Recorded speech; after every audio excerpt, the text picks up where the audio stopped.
जर तुमच्यापर्यंत माझा आवाज पोहोचत असेल तर सगळ्यात महत्त्वाचं म्हणजे की उत्तर महाराष्ट्रामध्ये सुद्धा भाजपनं आपली ताकद आजमावण्याचा जास्तीत जास्त ताकद लावण्याचा प्रयत्न केल्याचं आपल्याला दिसून येतंय। काहीशा मिश्र लढती सुद्धा इथे पाहायला मिळतात। इकडे उद्धव बाळासाहेब ठाकरे गट आहे, शिंदे गट आहे, अशा सुद्धा लढती पाहायला मिळतात। उत्तर महाराष्ट्राचा कौल नेमका काय आहे, काय लोकांच्या मनात आहे, काय विश्लेषण आहे?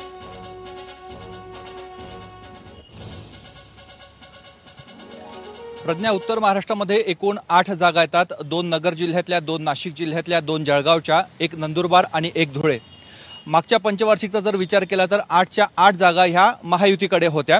मात्र गेल्या 5 वर्षांमध्ये राजकारण बरंच बदललेलं होतं।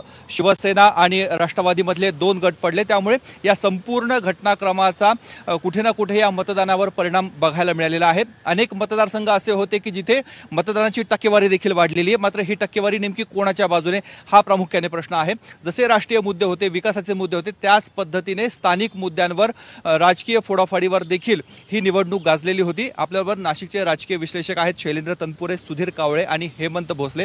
यांच्याकडून जाणून घेऊयात नेमकं नाशिकचा कल हा कुठल्या दिशेने असेल। सर, 8 मतदारसंघ आहेत उत्तर महाराष्ट्रामधले, काय वाटतं, काय घडामोडी घडतील आणि स्कोर कसा असू शकतो? नाही, तर स्कोर असं आहे की 6 महाविकास आघाडी आणि 2 महायुतीकडे जातील असं आता वाटतंय। हा जो उलटफेर आहे त्याचं कारण गेल्या वर्षभरात महायुतीकडून ज्या पद्धतीनं 2 पक्षांची तोडफोड केली गेली आणि ज्या पद्धतीनं ईडी आणि सर्व केंद्रीय यंत्रणांचा वापर करून विरोधकांना जेरीस आणण्याचा प्रयत्न केला, तो भाग जो आहे तो काही लोकांना आवडलेला नाही असं अनेकांना भेटल्यानंतर जाणवलं आणि त्याचा परिणाम हा मतदानात निश्चितच झालेला जाणवतोय। 6-2 आपण म्हणतायत, जे 2 आपल्याला दिसत आहेत की थोडे पॉझिटिव्ह आहेत ते कोण? सुजय विखे आणि रक्षा खडसे येतील असं वाटतं। ते सुद्धा तसे चुरशीचा तो सामना आहे, 50-50 असं म्हणता येईल। परंतु त्या दोघांची एकूणच म्हणजे खडसेंची त्या भागातली प्रभाव क्षेत्र आणि विखेंचं त्या भागातली प्रभाव क्षेत्र आणि प्लस एकूण अर्थकारण त्यांचं सत्ताकारण, त्यामुळे ते तरुण जातील असं मला वाटतं। सर, आपलं काय मत आहे, आपला अनुमान काय सांगतो? मी आपल्या चॅनलवरती 2014 आणि 19ला म्हटलं होतं की 8 पैकी 8 येतील। माझं याही वर्षी तेच मत आहे। त्याचं रिझन मी एक फक्त सांगतो, 8 पैकी 8 महायुतीचे येतील। आणि आता झालेलं असं आहे की असं एक परसेप्शन तयार झालेलं आहे की महाविकास आघाडीचा खूप प्रचार जोरदार झाला आहे, कॅन्डिडेट खूप जोरात आहेत, असा प्रचार खूप झालेला आहे। परंतु ते जे आहे ना ते फक्त सोशल मीडियामध्ये आहे आणि सोशल मीडियावरती महाविकास आघाडी जोरात आहे, पण प्रत्यक्षात मात्र महायुतीचे 8च्या 8 येतील। याचं एक दुसरं छोटं कारण सांगतो की जसं हे सोशल मीडियावरती सगळे भरोश्यावर राहिले आणि खूप प्रचार केला तिथे आणि वातावरण निर्मिती केली, परंतु भाजप हे नेहमीच एक पाऊल पुढचं विचार करणारी पक्ष आहे तो। मी भाजपचा कधीही समर्थक राहिलेलो नाही, माझे समाजवादी विचार आहेत वडिलांपासून, परंतु तरीही मी सांगतो भाजपने यावेळेला काय केलं होतं, हे सगळे फक्त व्हॉट्सअप आणि ह्याच्यावरती असताना भाजपने खूप मोठा एक प्लॅटफॉर्म हातात घेतलेला होता, तो कोणाला दिसला नाही असं माझं एक निरीक्षण आहे। ते म्हणजे समजा व्हॉट्सअपमध्ये तुम्हाला एक 600 लोकांचा ग्रुप करता येतो किंवा स्नॅपचॅट किंवा इतर काही जे असेल ते, परंतु यांनी असं केलेलं होतं, जर का तुम्ही सर्व हिंदी सिनेमाचे चॅनल्स काढून बघितले तर हे जे सर्व चित्रपट होते, म्हणजे वेन्सडे असेल, ब्लॅक फ्रायडे असेल किंवा हे जे सर्व काश्मीरी अतिरेक्यांचा किंवा पाकिस्तानी अतिरेक्यांनी जो हल्ले केले वगैरे या विषयाचे जे पिक्चर होते की जे बघूनच माणूस संतप्तो, असे सर्व पिक्चर हे त्यांनी मतदानाच्या आदल्या दिवशी किंवा 2 दिवस आधीपासून लावलेले होते, तेव्हा त्याचा मोठा परिणाम इथे सुद्धा दिसेल आणि 8 पैकी 8 होईल। तुमचं काय निरीक्षण? 8ही जर आपण लोकसभेचे मतदारसंघ जर बघितले तर सगळीचकडे चुरशीची निवडणूक झालेली आहे। एकही मतदारसंघ असा नाही की जिथे एकतर्फी निवडणूक झालेली आहे, पण एकूणच महाविकास आघाडीचं चित्र हे बऱ्यापैकी दिसतं यंदा। आणि मला असं वाटतं की 5 जागा ह्या महाविकास आघाडीच्या असतील आणि त्यातल्या ज्या 3 जागा आहेत, जसं सरांनी सांगितलं रावेर आणि नगर, सोबत मला एक नंदुरबारचं वाटतंय की रावेर, नगर आणि नंदुरबार हे 3 जागा या महायुतीच्या असू शकतील। मागची पंचवार्षिक 8 पैकी 8 महायुतीला होत्या आणि तुमचं जे निरीक्षण आहे ते धक्कादायक आहे, म्हणजे 6 जागांचा फटका हा महायुतीला बसतोय, काय कारण आहे?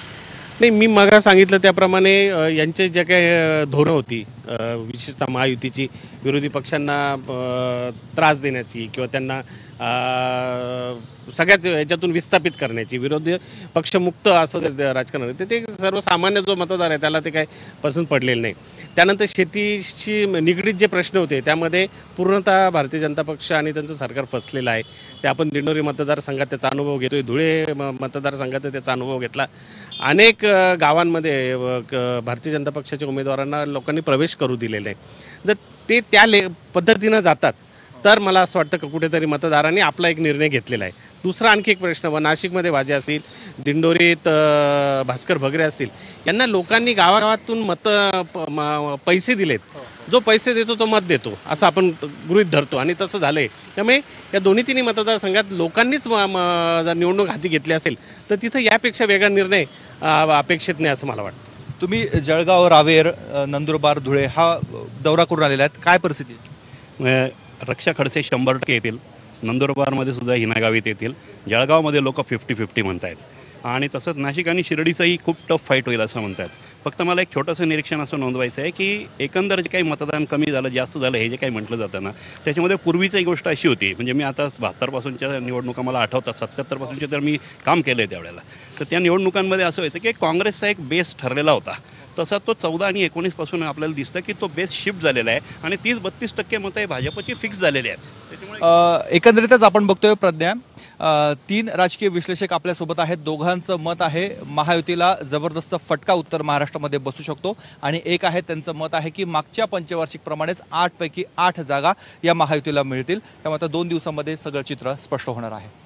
नाही, यंदाच्या या निवडणुकांमध्ये अर्थात नाशिकमध्ये शांतिगिरी महाराजांचा फॅक्टर आहे, दिंडोरीचा विचार केला तर कांद्याचा फॅक्टर खूप मोठ्या प्रमाणात आहे.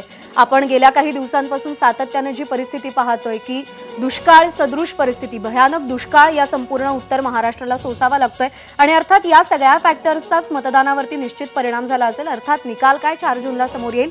मुकुल, धन्यवाद केलेल्या या सगळ्या सविस्तर विश्लेषणासाठी.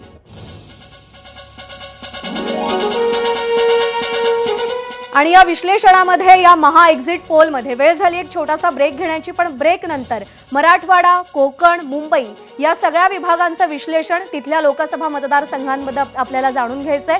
पाहत रहा एबीपी माझा.